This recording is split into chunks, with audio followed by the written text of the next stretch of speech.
Baker with the Hill and Ponton broadcast. How are you doing today, Mr. Baker?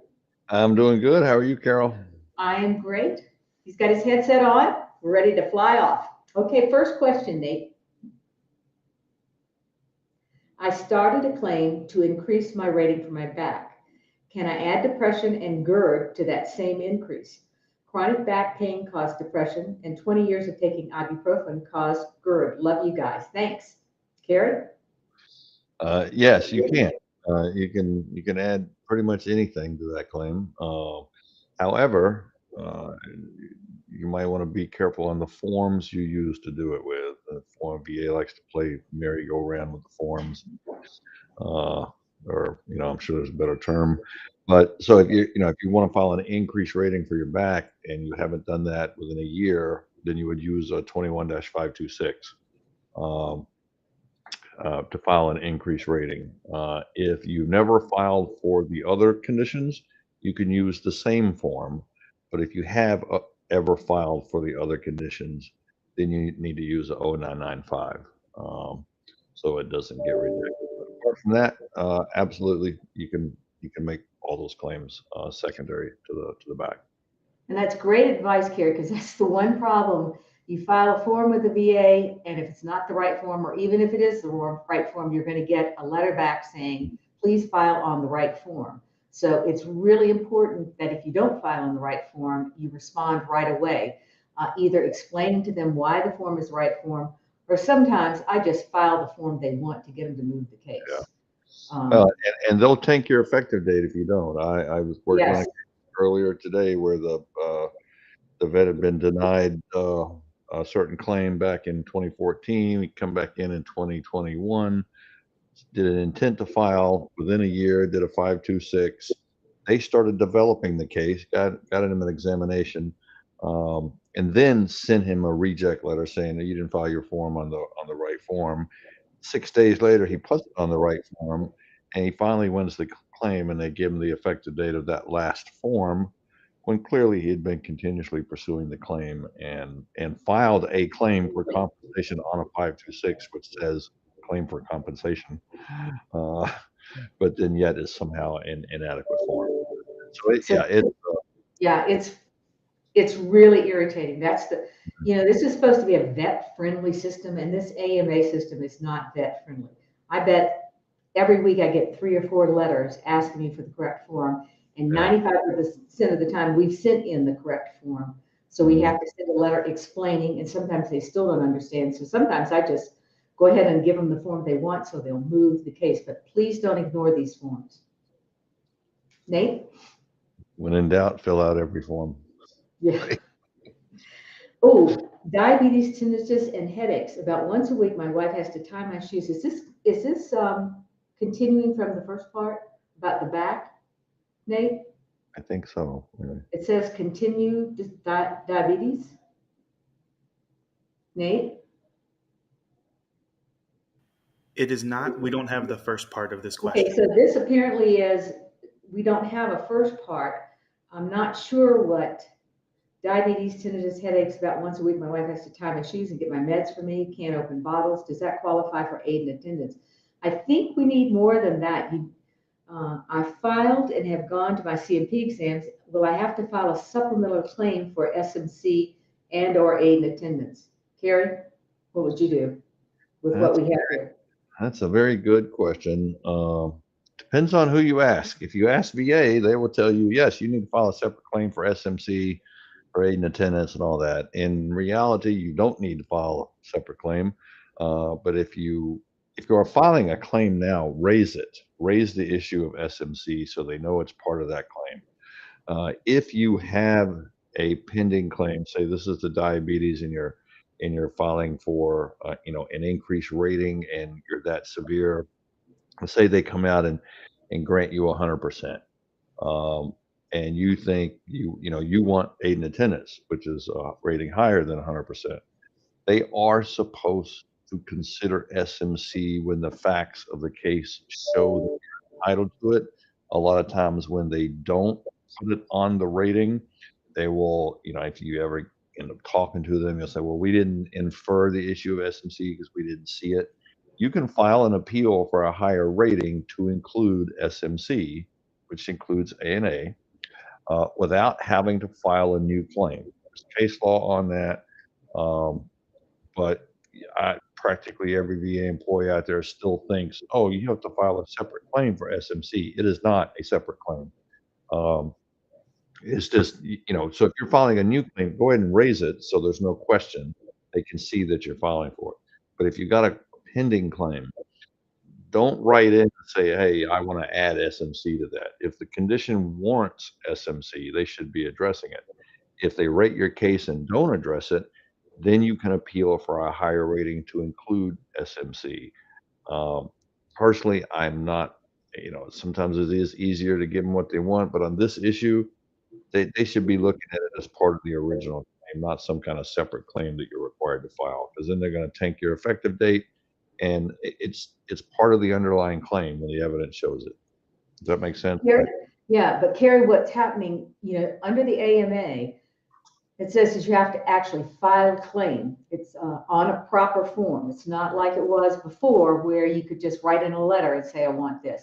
So I am finding that they are taking a very hard line about filing a claim and the date you file the claim. And so that's for that reason, the minute I get a client, if he has problems that I think are close to being need for aided attendance or will lead to those, I go ahead and file a claim. You want it? Here's your filing. Because I'm just really tired of having to appeal these. And you have to appeal them to the board. So we're sitting there waiting. So if I Yeah. have someone that has Parkinson's, peripheral neuropathy, multiple sclerosis, any of these things, I'm going to file for aid and attendance right away. They can tell me he doesn't need it now, but he will need it.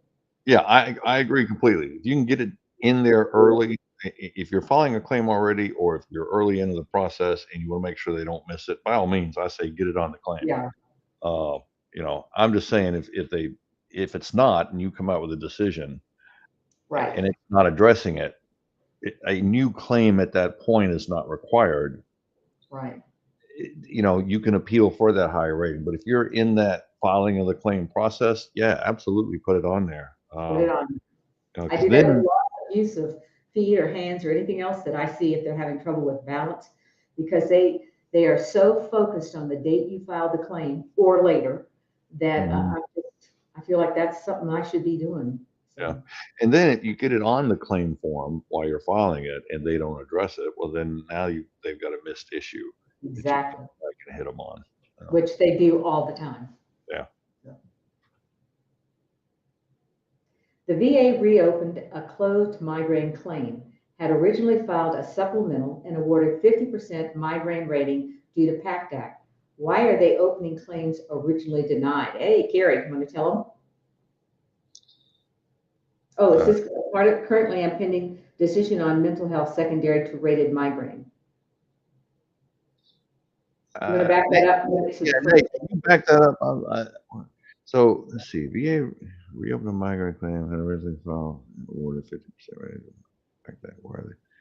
I'm not sure I'm following that. So if it's sort of hypothetical because I don't know exactly what this person's asking. If you already were rated 50%, so I guess one question I would have is, did you file to reopen the claim for an increased rating? Um, and I can't tell if that's what the question's implying or not, or if they are just, going back and re-examining you. So I've never seen that. Have you, Kerry? I've not seen the VA do that on their own for migraines. um, I can't say that I've seen it specifically for migraines, but I could see them doing it if if the vet's say a younger vet and it may be indication the headaches might improve and they've got a future exam set up, then yeah, I could see them going ahead and doing the future exam. But I don't know that that's what that question is asking here. I think this looks like an original grant. Yeah. But as far as, why are they opening claims originally denied? I see that throws me off because you say you were awarded 50%, then it sounds like the claim was not denied. And I'm not sure how they rated it under the PACT Act because PACT Act doesn't provide a presumption for migraines. unless they just did it with a combined exposures medical opinion or something. Yeah, so there's a few holes that I'm just What's not the sure. next question he has, Nate? Currently, I'm pending decision on mental health secondary to rated migraine. Good, that's good. Warren, if you want to go back and make this a little clearer so we understand, then maybe Nate can find your question and we can really answer it, because I think both of us are not quite sure what you're asking. Another stop. I was service connected for multiple issues in 2013. I recently filed for an increase for 2. If approved, how does this impact my effective date? Will it still be 2013, or will the 20-year clock start over at 2023? Yeah, I think I know what he's asking there. So as far as the 20-year clock goes, you're talking about 20-year protection. Right. You get a protected rating. That only applies to ratings that have been rated at a certain amount or higher for 20 consecutive years. So let's just say one of those issues was a back condition, and in 2013 you filed, it was granted 10%. And then you reopen that claim later for an increased rating, and they give you 20%. The 20-year clock on the 10% is still running from 2013. All right, 20 years from that point, that 10% is going to be protected as long as it doesn't get reduced to 0%. But that 20% rating is only going to go back to the date you filed for the increased rating, and then your 20-year clock there is going to start from that effective date. I think that's pretty sure that's what you're asking there, and that's how that would work. They would not go back to 2013 on the increased rating, not if you just recently filed for a new increased rating that was not on appeal, and that 20-year clock will start from the date of that claim on the Right. increased rating. But Unless you could find an error or something, a legal error. So it looks like you're looking at when you just claimed.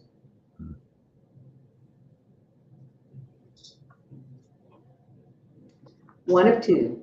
Suffered a fall caused by my service-connected lumbar issue, which resulted in whiplash-like symptoms which have persisted 3+ years. Direct witness to event and subsequent complaints of neck pain and radicular symptoms. Wife, co-worker, and witness all note no issues prior but noticeable after event. X-rays, MRI confirm cervical issues. Enough to prove nexus since no special training? Do you think that TN is needed? yeah, since no special training needed. What are your thoughts? Well, my first thought is good job on the witnesses, because that was going to be the first question I was going to ask. Is yeah, those are hard claims historically, and that's usually because people don't build them with the right foundation. All right, and you just rattled off there the right foundation, or at least a good foundation for it, Yes. and that is that you fell due to your low back, and it was witnessed. All right, and so that's going to be very important in the claim. And then that fall led to a different disability or an increase in disability. And so, VA is going to ask certain questions if they do this, I would say, thoroughly, and they do it correctly. But they also do it like VA does things, so, which is sometimes not thoroughly and not correctly. They're going to ask, well, I mean, if I was play devil's advocate, put a VA hat on, I would say, well, does your back make you prone to falls? That's good. Yeah, I mean, look, logical question. And if the answer is yes, all right, fine. Your back makes you prone to falls. Did somebody witness this fall, and did they witness that it was caused by your back? And then another answer is yes there. All right, then did that fall result in this disability that you're claiming, or was it a disability that was already there? Um, and if the answer is yes there too, and you've got a good solid claim, they will probably still want to get a medical opinion. But if you built a case like that, you've given them all the evidence they need for a favorable opinion. If there are aspects there that are missing, that could cause you issues. I think what else would be a detriment to that claim? So if you've got neck issues, let's say this happened last week. Um, and they examine your neck and they find severe degenerative arthritis. Again, I'm playing devil's advocate here. Then me as a medical examiner is going to go, well, that degenerative arthritis has been there a very long time. It did not start last week, right? And they could be right about that. So just putting that out there as a potential roadblock. So if it's something like that was already there, what is the disability that the fall caused? Well, maybe the degenerative arthritis was there, but it was asymptomatic, and now it's very symptomatic. Or maybe there's a hairline fracture, or maybe there's a disc bulge that was not there before.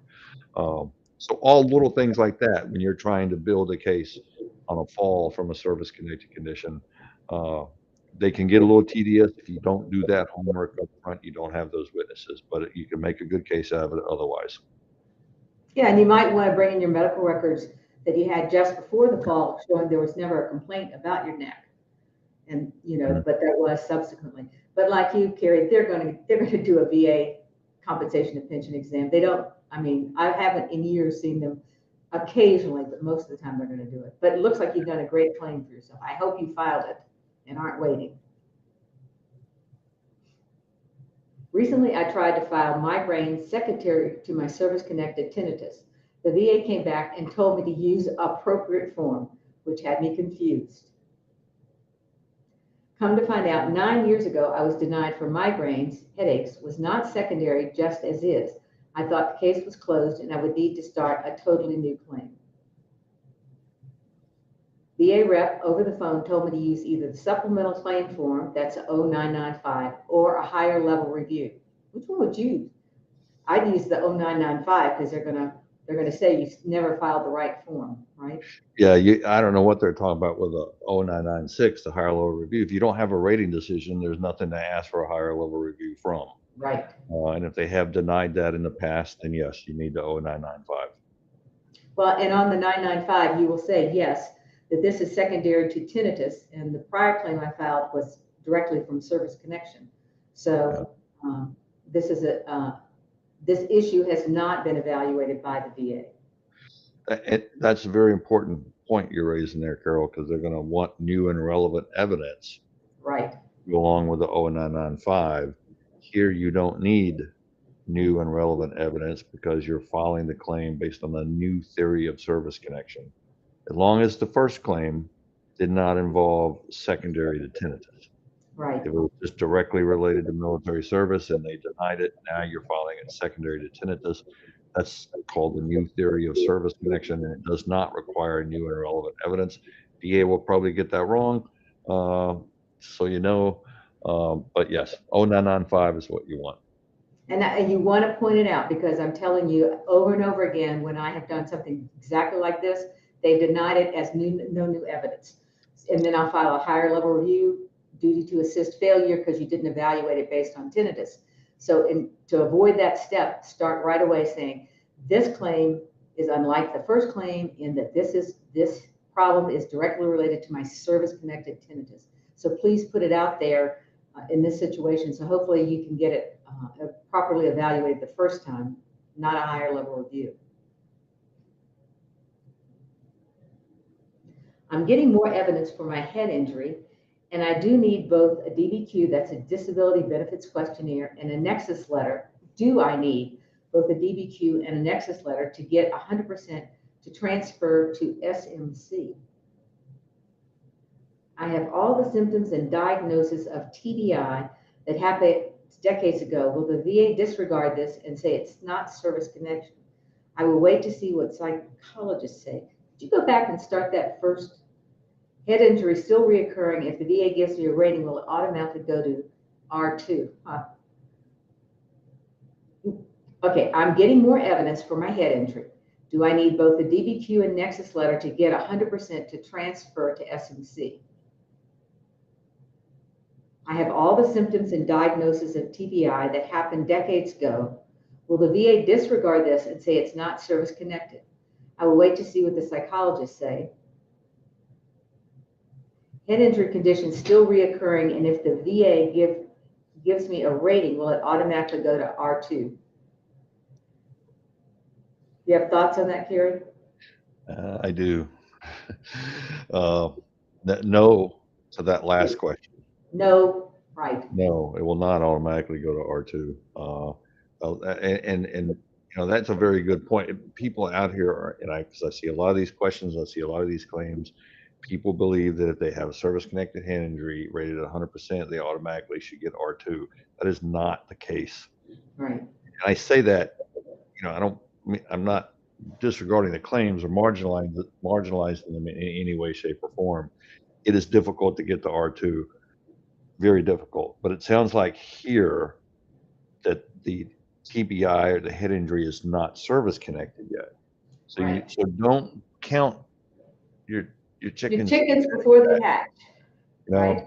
If you're not, and if I'm interpreting this correctly, if you're not service connected, focus on the service connection. Don't focus on the R2, or you're going to set yourself up for a real letdown Right. when they deny service connection. So get the service connection.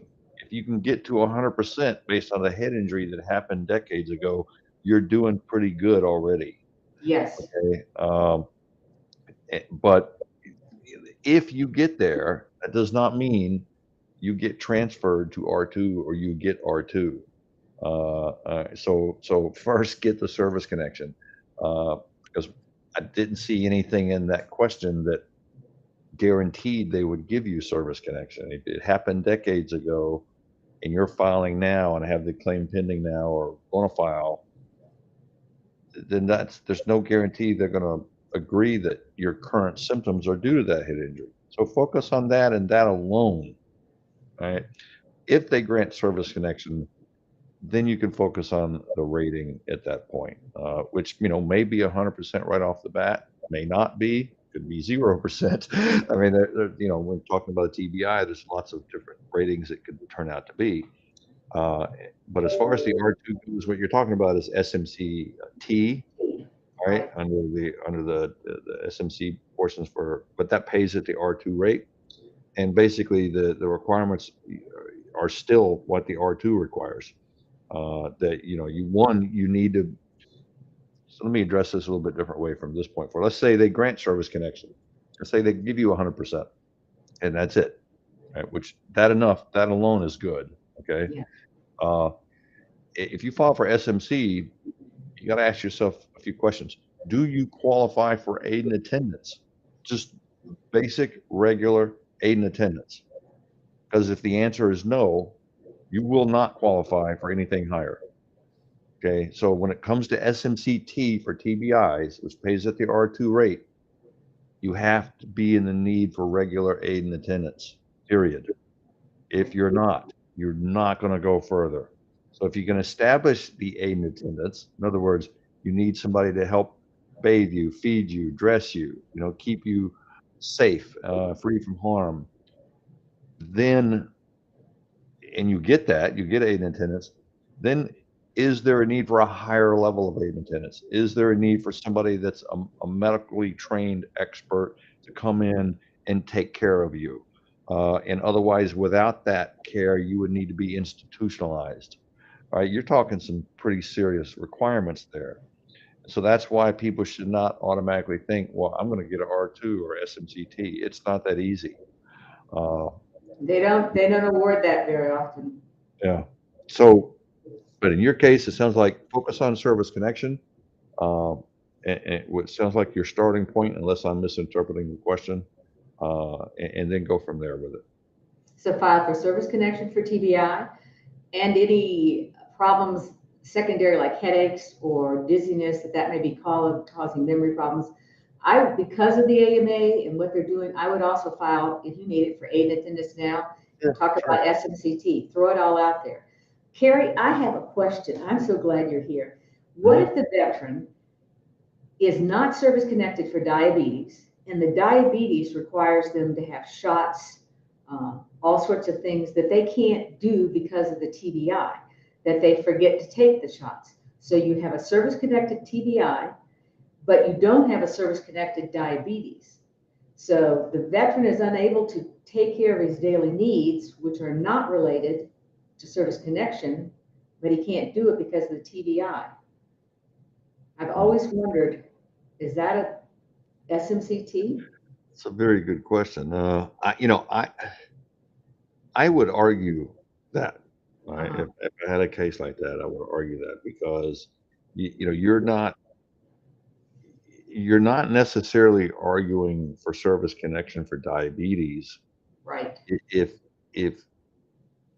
I would, trying to think what would be a good analogy. Getting dressed, everyone has to get dressed at some point, Right. and you need, because you're TBI, somebody else has to help you dress. Right. That's going to be taken into consideration for the need for aid and attendance. Well, Mhm. if in that situation, giving yourself insulin shots, I would liken to getting dressed. In your case, you need the insulin shots just like you need to get dressed, Exactly. and somebody else has to do that for you, especially if it's a trained medical expert. Uh, to me, that's a daily need, a daily activity for a person Right. like that. So I would think, even though maybe you can get dressed on your own, but you can't give yourself the insulin shots.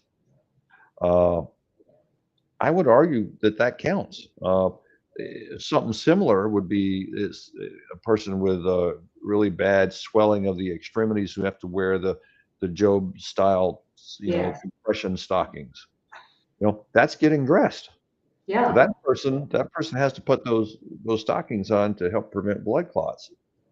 Just because those blood clots aren't service connected, that's part of that person's requirement every day when they get dressed. And if they can't pull up those, maybe because of severe neuropathy of the hands or something like that, I would make that argument. That, VA, you need to be prepared, I think, for VA to come back and say, well, that's not service connected, and we're not going to compensate for that. You're not asking them to compensate for that. You're saying these are my daily needs of daily activities, and I can't do them because of this TBI. I think that's a great argument. And that's what we're trying to tell you. Think outside the box. I mean, there are lots of ways to get what you want, and you need to think about what are my problems? Why do I have the problems? What do I have to do for them? And make sure the VA is aware of that. And every time you go into your doctor, complain about what I can't do because of my service connected problems. It would be interesting, and thinking out loud here, if that TBI made that diabetes worse because the person couldn't manage it themselves, Yes. and the diabetes became out of control because they couldn't manage it themselves with the TBI. Now So you you've can get service connected for diabetes secondary to your TBI. you might have an aggravation claim there that, Yes. that that you could possibly make. The evidence would have to line up properly, but it could be done. Wow. See, you want to party with Kerry and me. This is the kind of stuff we sit around and do Saturday night. We think about what it is. It's really sad. It pretty much is. Yeah, I don't. That's my. One of two, filed for GERD on December 2nd, 2022, was awarded 10% service connected. April 24th, 2023, filed supplemental claim trying to increase from 10 to 30 was denied. July 19th, 2023, filed higher level review was denied. August 15th, filed supplemental gain, again awarded 60%. On the VA webpage, it has the effective date of September 6, 2023 for 60%. Shouldn't the effective date be when, boy, do we hate this. Kerry? I bet that September 6th is when you had a VA exam, isn't it? I do too. Put $100 on it. Yeah. Yes, the effective date should be December 2nd, 2022. Yes. So you only want to appeal the effective date. You don't want to appeal the rating. And you want to say exactly why this claim was originally filed in December and has been continuously appealed. And you want to get that in before the 30 days is up under a Yeah. car And appeal. and 60 is not easy to get for GERD. Right. So I think that's probably why Carol said don't appeal the rating on that. That's one. I think that's the max for GERD, if I'm correct. But yeah, that's a good rating. So yeah, just make the issue the effective date. Right. You may have to take it to the board, uh, as bad as that, as long as it takes. But these guys just don't get it.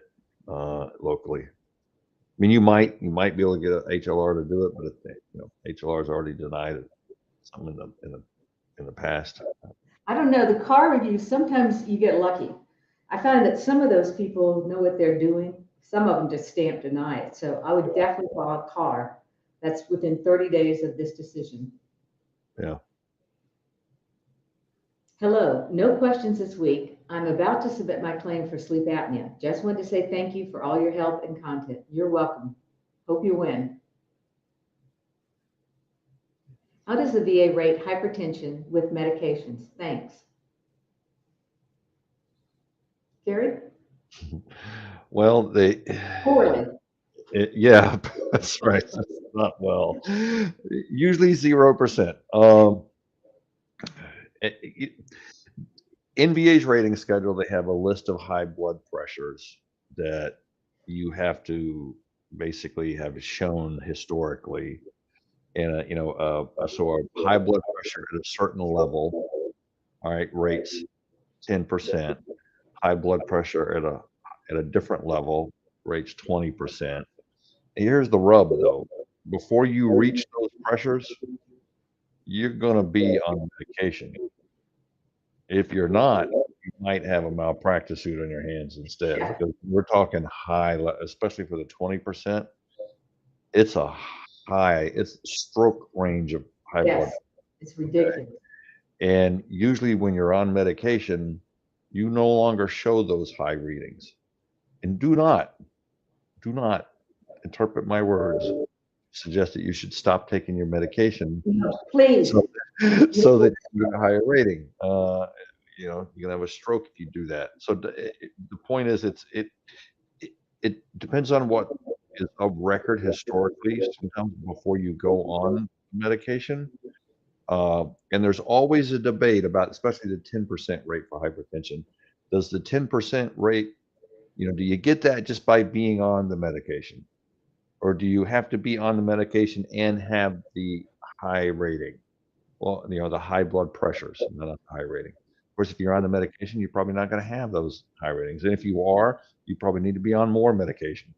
So it's tricky. Okay, and every case is a little different. I've certainly seen cases where vets are on one or two different medications and their blood pressures are still very high. Those are the ones that are a little bit easier to get to that 10 or 20% range. But the ones that, maybe have been on blood pressure medicine for a very long time and it's working, and your blood pressures are consistently, 120 over 80, which is considered normal, and it's there because of the medication. Those are the hard ones right there, because you don't have readings in the record that rise up to that 10% rate because you've been on medication for so long. And so, you kind of have to make the argument that, well, prior to me being on medication, my blood pressure was that high, or else I wouldn't be on medication. So it's almost a circular argument, so to speak, if that's the right word for it. But if you look up 7101, 7100 diagnostic code in Title 38, Part 4, which is the Code of Federal Regulations, and that diagnostic code, I think, is hypertension or hypertensive heart disease. You'll see the blood pressure readings in there. You don't want to qualify for 20% or higher for blood pressure. At that point, you probably have an enlarged, you may not, but you probably have an enlarged heart. You probably have kidney problems. And once you get into that range, it's best usually to be rated on the kidney problems or on the heart problem, rather than just the blood pressure. Right. So. I find that most of the time when you have the C&P exam, they take your blood pressure reading 3 times and they use that. So you should go back to your records. If you can show in your records that you had these high readings, and then started medication, then you appeal and you show them that. But you really only look at, the most is 20%. What you're looking for, what unfortunately hypertension gives you, is just what Kerry was talking about. It's the gateway to some pretty horrible things: a stroke, chronic kidney disease, hypertensive heart disease. It just goes on and on. So what you also need to ask yourself is, do you have any of these? And that's the one you really need to be pushing, Yeah. because those are the ones that unfortunately are bad, and that's why you get a high rating for them. What I see the most, probably I can cut down into two categories. The most, I mean, you've got your strokes in there, which are not, I wouldn't say it's the most, but a little bit of heart enlargement, okay, because Mhm. long-standing high blood pressure is going to cause cardiac hypertrophy, which is heart enlargement, dilation of your heart. Okay, um, if that exists, then you warrant 30% under hypertensive heart disease Right. automatically because of the enlarged heart. VA will miss that a lot of times. They'll just look at the blood pressure readings. The other one, like Carol said, is the kidney damage, right? Look at your EGFR. The ratings now under chronic kidney disease is no longer the bun and the creatinine level and all this. It's a test called EGFR, which is just one number, much easier to figure out what one should be rated under that number. If you have a test that gives your EGFR, that's going to kind of determine, do you have any kidney damage or not? And if you do, a lot of times you can get a higher rating. That's going to be a secondary condition from the hypertension. Uh, the hypertensive heart disease is really almost the same diagnostic code. So if you've got high blood pressure and your heart's enlarged, it should just be rated as hypertensive heart disease under 30% with an enlarged heart, rather than having to go file a secondary claim like you might have to with chronic kidney disease. But those are the two I see the most that VA misses: the kidney problems and an enlarged heart. And I'm telling you, under this new AMA, I am not seeing them, they're supposed to, I'm getting hypertension, whatever, and they are not rating or even considering the other problems. I have Right. to actually file another claim Mm. and tell them it's a complication and then appeal for the onset date. So if you are filing for hypertension and you have these other problems, please file them along with the hypertension, say cardiac enlargement, secondary to hypertension, chronic kidney disease, secondary to hypertension. If you know you have them, file them and don't, so you won't have this problem that I'm seeing with this new AMA system. And that's a very good point, Carol. If I could raise one more thing on that, well, since hypertension has become presumptive, okay, for certain vets. Um, you used to if you fought for service connection for hypertension that started in the military, you're talking a few years ago, and the records show you had a stroke, you know, you would almost automatically get service connect for that stroke. Right. Um, or the kidney issues, nowadays I'm actually seeing examiners. We're now seeing those residuals, which used to be almost never denied. One, they won't even address them until you force them. But when you force them, they deny them. Those used to never be denied. It's Well, what, and for, it is the most, it's gobbledygook reasoning too. Yeah. So it's like, all right, well, now you're going to have to grant more cases of hypertension. So let's make sure we deny all those residuals. I mean, it's so easy to track if you see enough of these and it just disappoints me in VA, because I know that's not happening by accident. No, it's not. So shame on you, VA. Nate, before we start that, Kerry, you wanted to tell the people about this condition that you're seeing that they may not be aware of. Yeah, so I'm working with what we are working with a group of vets who have a condition called inclusion body myositis. Or IBM, is that really what they call it in the review? Body? Inclusion body myositis. I think IBM, like the computer, or I guess no, But it maybe helps. maybe they don't make computers anymore. I don't know, but IBM, inclusion body myositis. And trust me, if you have this disease, you very likely know it. What are the symptoms? Well, this is uh, like ALS, Lou Gehrig's disease. All right, it's generally just as deadly as Lou Gehrig's disease, except its debilitation and eventual end result takes a lot longer than Lou Gehrig's disease. So that's the difference. It's like ALS, but much slower. Okay. throughout a person's lifetime that has this disease over the course of a couple of decades.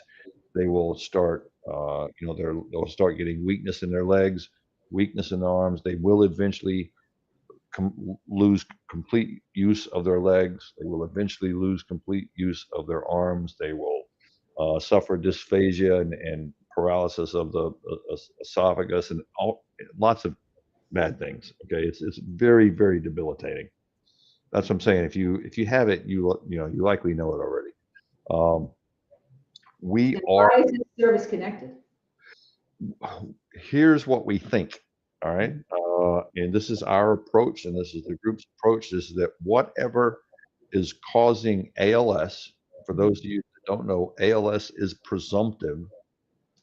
In other words, you're entitled to presumptive service connection if you have 90 days or more of active duty, and you come down with ALS.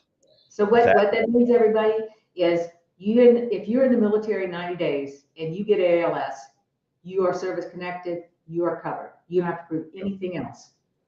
So, and it's always going to be rated 100%. It's a terminal illness. Obviously no one wants to get diagnosed with that. But the reason that come about is because, I won't go over the whole story, but VA found through researching other things that people with ALS, that veterans were being diagnosed with ALS at a higher clip than the civilian population. Okay. And they could not narrow that down to any specific exposure. And they still cannot. Right? So they don't know if it's stress, if it's, what's a common exposure, gunpowder maybe at the rifle range, that's applicable to all veterans. So because they could not narrow down, like we know it's Gulf War veterans that are being diagnosed. We know it's just Vietnam. It's all veterans. The same thing seems to be happening to this disease, IBM, inclusion body myositis. It is more or less genetically identical to ALS, right? And I'm not going to get into the science behind that because I'd be speaking on a term, but just in layman's terms, it is basically genetically identical to ALS.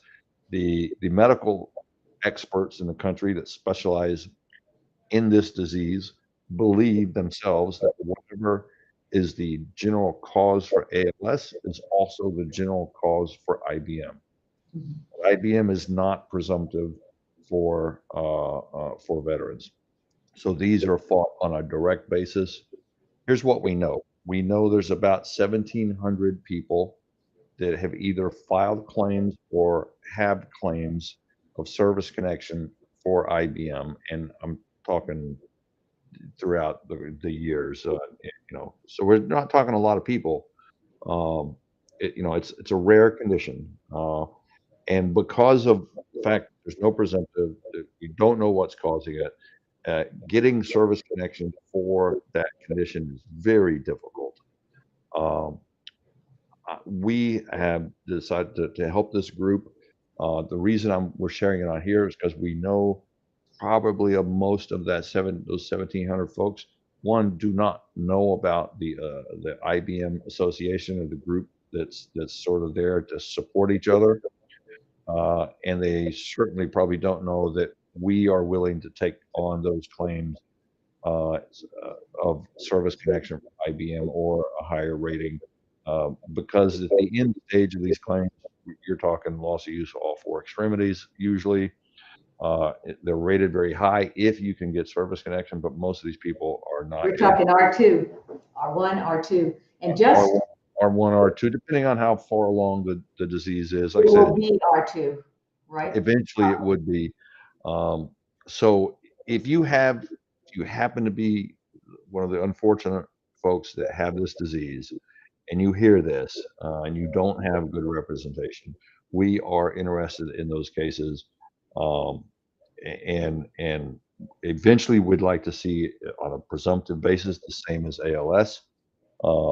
One way to do that is to keep winning them. And right now we know that's very difficult to do. Okay, so Kerry, you have a case. In case any of you think the VA is picking on you in particular, I'd like you to hear the facts of a case. This is one of these cases that Kerry won that went on how many years, would you say? How many years before the judge made a decision favorable? Which one are you talking about? The The one IBM? where the guy was in the sling and you had a hearing? Yeah. So this was an IBM case. This is we won the case at the board. What, how many years did you had that case? It wasn't a lengthy case simply because it was expedited on a terminal illness, so that it didn't take long as far as that goes. This gentleman was exceptionally disabled. He could only get out of his bed with a sling that rode on a track from a ceiling. It's very, very, very disabled individual. There's no doubt he had loss of use, complete loss of use, all four extremities. I mean, not even a question about it. Okay. So there was no real weighing of the evidence needed. We won the case at the board. The case come back to And this is something we never see. The judge granted that day the decision. Yeah. It wasn't one where he had a hearing and 3 months later did something. The judge said Disconnected. during the hearing he was going to award the benefit, which I had never heard in 25 years of doing Right. board hearings. And by the end of that week, he'd issued a decision and waived the hearing transcript. Again, 25 years, never seen it happen. Right. And so watch what the VA did. So it comes back to the DROC, the Decision Review Operations Center, who implements board grants or handles board remands. And they popped out a very fast rating decision. Now, R1 was the minimum this guy was warranted. We think R2. So R1 is 100% plus all the way up to the second to the last highest SMC. It's like $9,000 a month. And they gave him 0%. 0%. That's the very next thing in the record prior to the board decision was the 2680, which was the form for aid and attendance, which explained how disabled the guy was. So it's not like this rater had to look very far in the record to figure out that this was an SMC case. Certainly not a 0% case, certainly not even just a 100% case. And they rated it 0. I figure they probably spent 2 minutes putting the rating decision together.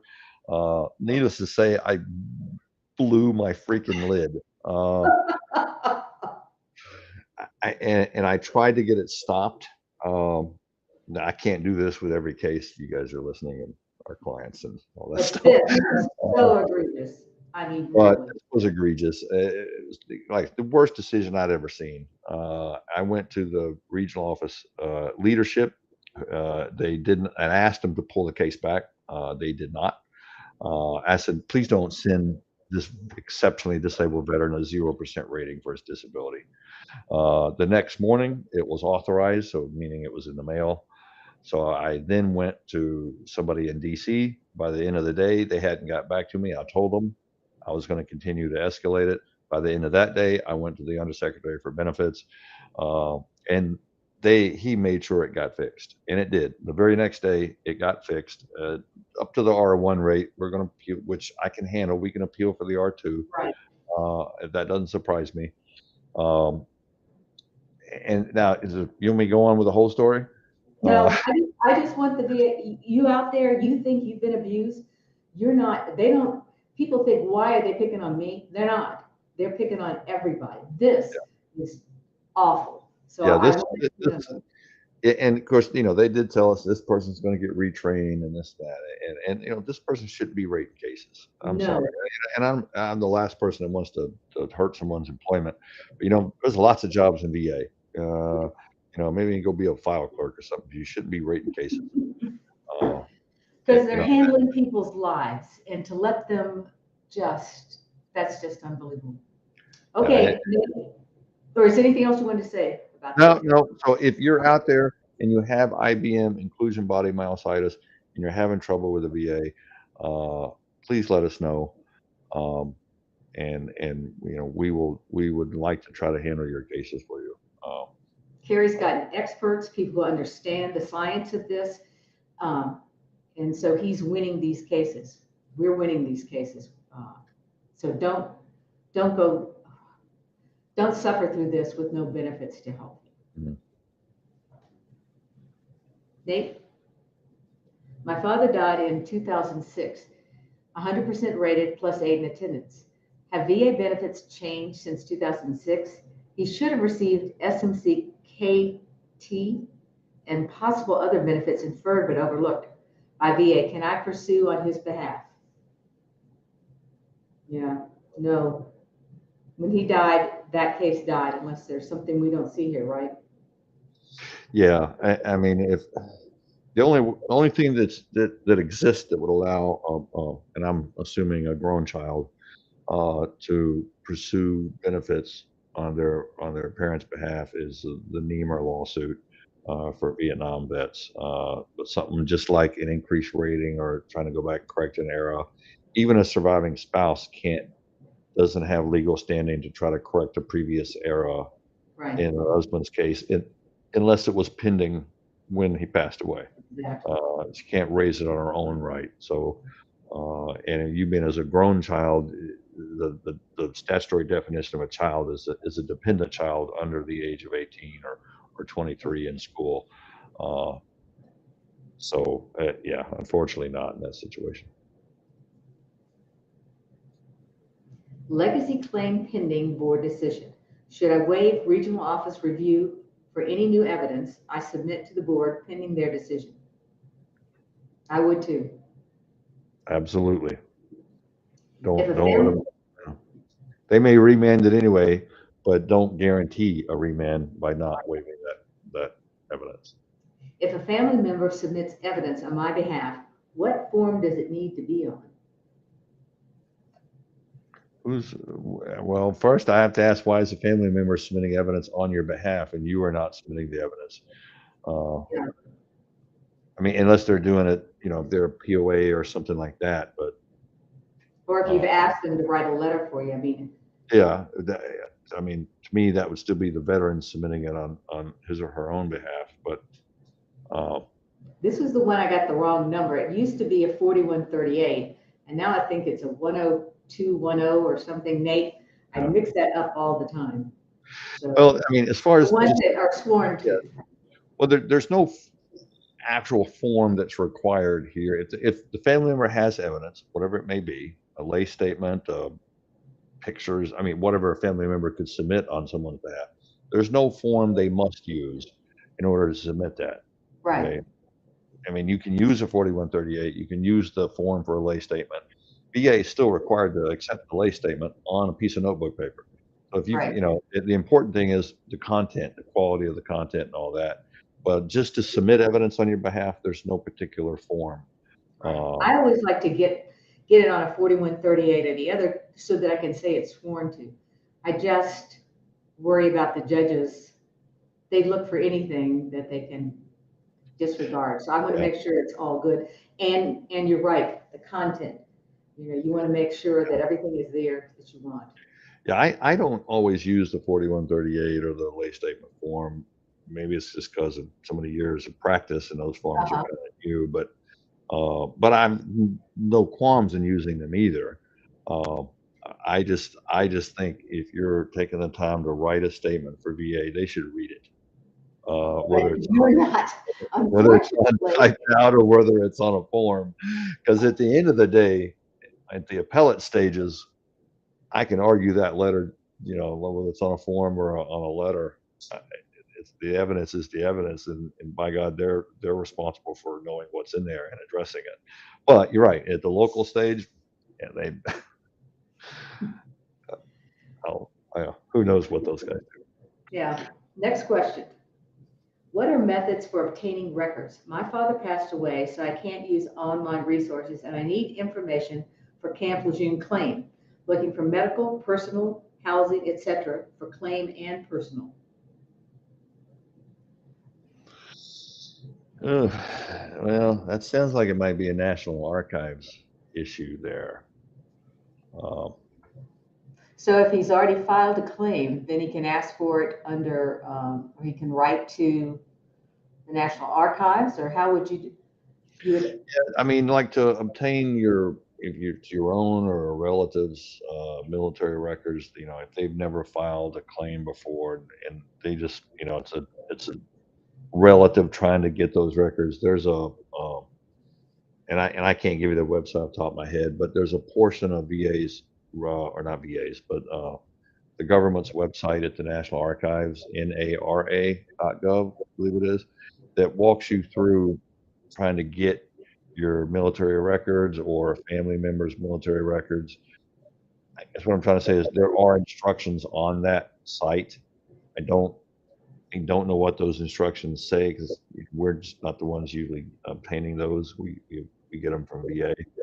Um, if you did file a claim with the VA, then you might be able to just request a copy of the claims file from VA.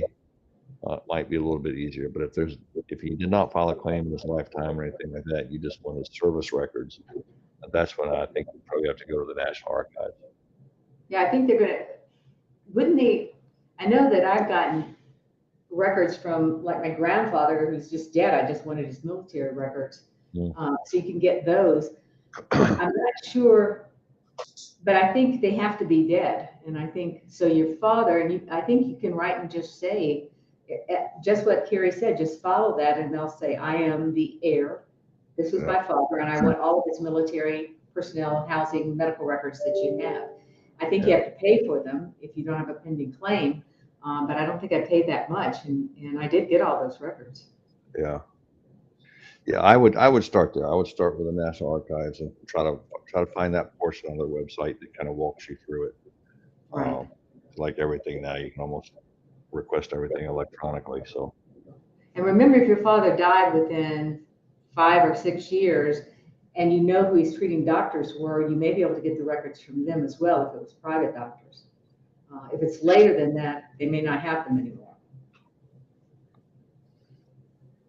Filed for PTSD on October 19th, 2016, was not given a CMP exam and they used a blank DBQ as evidence.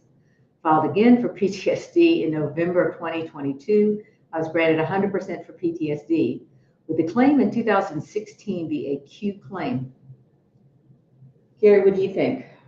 No, and that is because a duty to assist violation is not a CUE, and that's been that way for a couple of decades. I understood that SC5 for PTSD was not given a CMP, and because that is what that would be. That would be clearly a duty to assist violation, and so if it was appealed back then, that's something that could definitely be rectified and overturned on appeal. But if it was not appealed, then you got to start the claim anew. So then, looking back at it, the only way you can reach that claim is in the existence of a CUE. Here, if they just didn't get an exam, which maybe they should have, but again, it's a duty to assist era. One of the reasons that's not a CUE is because even if they got that exam, there's no guarantee that that exam would have changed the outcome of the case. One of the aspects of a CUE is it has to be an outcome determinative error. And that's defined as that error, had it not occurred, would have manifestly changed the outcome of the case. You don't know if a CMP exam would have changed the outcome of that case. And for that purpose, VA will not go back and the courts have supported them on this and say that that's a CUE. Because we don't know what would have happened with the VA exam. Used to, there was case law on this, like an egregious error. Like a regular error wasn't something that would keep a case pending, but an egregious error would keep the case pending. I'm going back years here, at least 15 years, maybe more than that. And the courts eventually said, no, there's no statute of law that basically supports that an egregious error keeps the claim alive. Because I used to use that all the time, and I wish it still existed. A lot of them out there. So. Because now there's egregious errors everywhere. And so, unfortunately, you're not going to prevail, in my opinion, on a CUE on something like that. Right. So one of the things you may want to look for is, were all the service medical records in the file at the time they made the decision? Were you being treated at the VA and you had medical records showing you went in for PTSD within the year after the decision? There are a lot of legal errors that we look for, and those are two that you might look for to see if you can reopen. Well, and I'm glad you brought that up, Carol, because that raises a really good point. If you just gotten out of service and had a diagnosis of PTSD Yes. already, okay, now we're talking a different scenario altogether now. There's a So this is regulation. where you got out of the service, it's within a year of the service and you filed a claim. Right. And then, Well, because it goes back to an original claim or a reopened claim or a claim for increased rating. If it's an original claim, there's a regulation, I think it's 3.655 or 665. If you miss, now this is not a missed exam, this is a duty to us, but to build on Carol's point, if you miss an exam on an original claim, they are by regulation required to rate that exam on the evidence of record. right, So if the evidence showed they would have granted that benefit anyway, in other words, by virtue of you missing the exam, they should not be denying that case just because you missed the exam. If you file for an increased rating on benefits you're already getting, and you missed the exam, that same regulation at a different subsection says VA will deny your claim. Right. Because the whole purpose of the exam they were going to give you is to see if you warrant an increased rating. So there's no basis for them to say you got to rate the case on the evidence record. They will deny it. But so keep that in mind. If and I see this a lot when vets serve like 20 years, and they come out and they file a claim, a lot of musculoskeletal conditions, and they're all denied.